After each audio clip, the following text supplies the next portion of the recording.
All right, everyone. Fiery but mostly peaceful protests have spread across the United States. This is just a slightly humorous video about the wall of transparent, obvious propaganda that we're now seeing. Specifically, look, link in the description, of course. With Andy No and some of the others. I don't archive it because they're fully independent journalists. And so I actually want them to get more clicks. As opposed to like the CNN article, if I were linking the initial article, I would definitely run it through archive.today. By the way, use it. Don't use the Wayback Machine because the Wayback Machine has been politically compromised, unfortunately. But take a look at this and see if it isn't the most surreal thing you've seen. And this isn't the first time, by the way, that CNN has done this. When CNN was reporting, remember, in Atlanta, when they were burning that Wendy's down. I think that was 2 months ago at this point. Time flies when you're, watching people destroy their own communities like a bunch of orangutans. Remember the Wendy's was burning there and the news crews across the street, and they're like, well, the protests have been mostly peaceful tonight. As you can see, the protesters are getting angry, and Wendy's is burning. They're throwing rocks and bricks and shit at the burning building, which is pointless because it's already complete loss. Expend your effort on something else. Once the building is completely engulfed, the building will have to be razed to the ground and rebuilt. It doesn't matter if you smash the window. Trust me, it'll break anyway. But then they attack the CNN news crew, and the feed, of course, goes down. Like, oh, well, I guess the protesters are getting a little rowdy. And they had another example. I think it was from Chaz, but I can't remember. It could have been Portland. There's quite a few places having this basic problem, where they were saying basically this as well. Well, the protests have been mostly peaceful, and the dude's walking down the street in front of, I think, 3 different burning buildings, while people in the background are sparring with the police. Mostly peaceful. I don't understand. This is almost like a game to them at this point, I think. To see if they can get away with this and have anybody take them fucking goddamn seriously. This, by the way, the death of the propagandist legacy media, especially in the capacity of TV and news, is no more stark than we can give an example of from the RNC and DNC. You saw how all of the people compiling data are like, well, the DNC had more TV viewers 3 nights out of 4. Correct.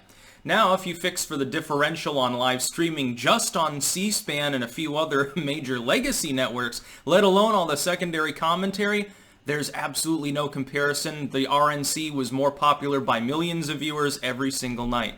By the way, that indicates that younger people are making up a significant bulk of that group. That's really bad goddamn news for the Democrats.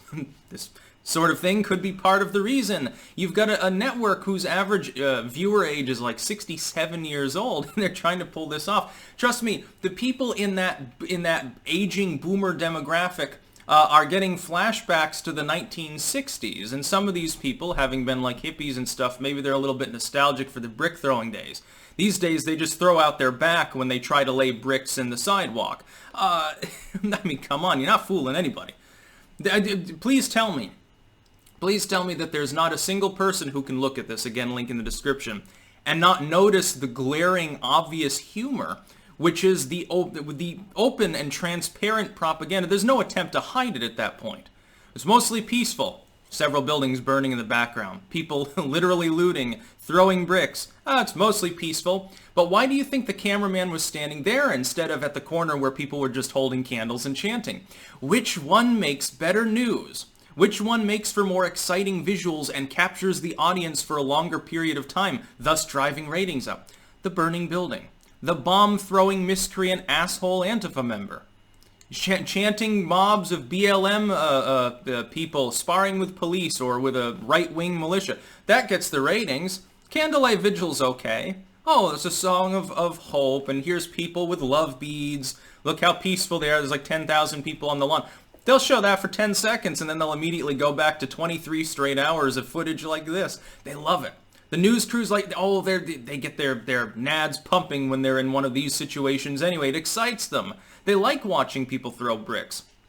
And for the most part, well, except for in Atlanta, of course, CNN, of course, recognized as an extreme far-left network at this point. They largely get left alone by these people. I thought it was funny because a couple of months ago, I seem to recall that there were some people, I don't remember if it was CNN or MSNBC, it was one of those groups.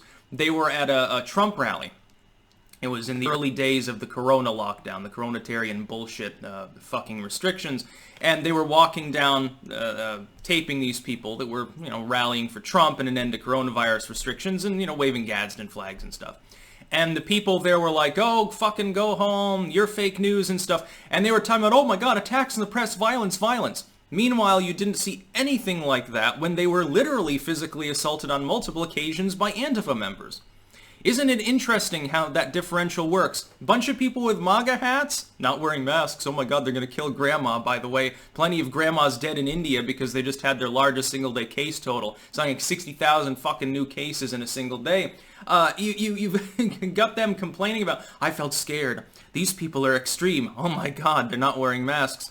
Yeah, Antifa, at least they're wearing masks, but they've been doing that since long before coronavirus. And I don't think that a bandana is proven to be medically effective at stopping the transmission of a deadly disease that I'm sure none of the rioters actually have. I love it, the propaganda, though. It becomes humorous at a point. And it's almost like CNN knows it. It's almost like they're trying to do this on purpose at this point. And it might be the case, and I'll tell you why. They're very good at making money, getting ad clicks, and branding things. Isn't it possible, ladies and gentlemen, that the legacy media has understood it finally at this point, that when they make obvious propaganda like this, it becomes so meme-worthy that it just spreads further and gets them more attention? Is it not possible that a few dudes with expensive cigars and $1,000 suits in a boardroom somewhere at CNN HQ said, we get like 50% more views on anything that's, totally cringy propaganda. Let's make more of it. Send the news crew into the fire zone and put slogans of peace on as the tagline. Why not?